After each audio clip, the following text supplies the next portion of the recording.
सरहदों पे जो खड़े हैं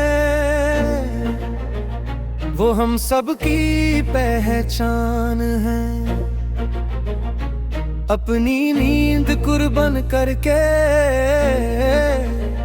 वो देते अमन की जान है।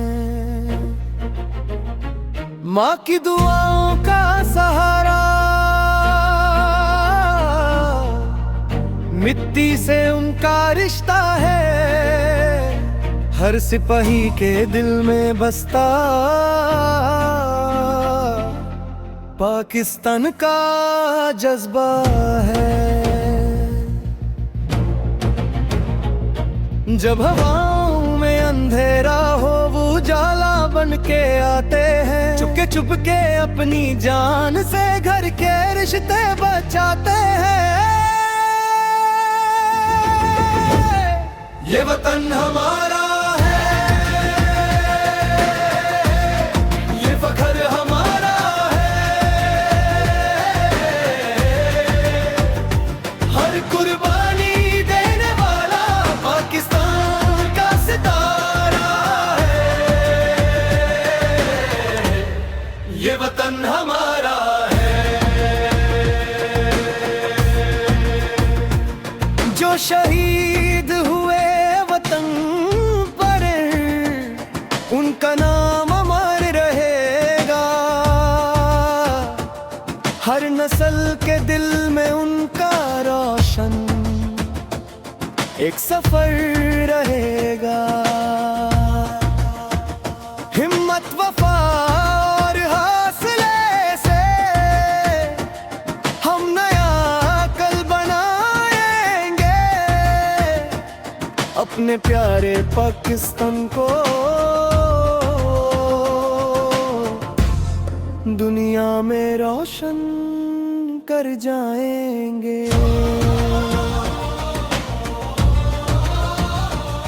एक कसम है दिल के अंदर, एक ही नाम पुकारता है। ये जमीन और ये परचम हर धड़कन में उतरता है। ये वतन हमारा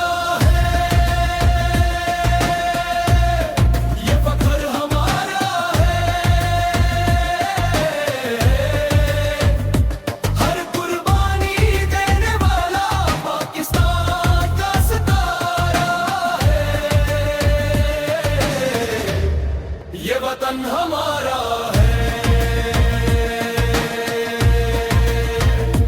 पाकिस्तान पाकिस्तान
अगर आपको ये वीडियो पसंद आई हो, इसे अपने दोस्तों के साथ शेयर करें और हमारे चैनल सुनो कुछ नया ऑफिशियल को सब्सक्राइब करें ताकि आप ऐसी और मालूमाती वीडियोस देख सकें।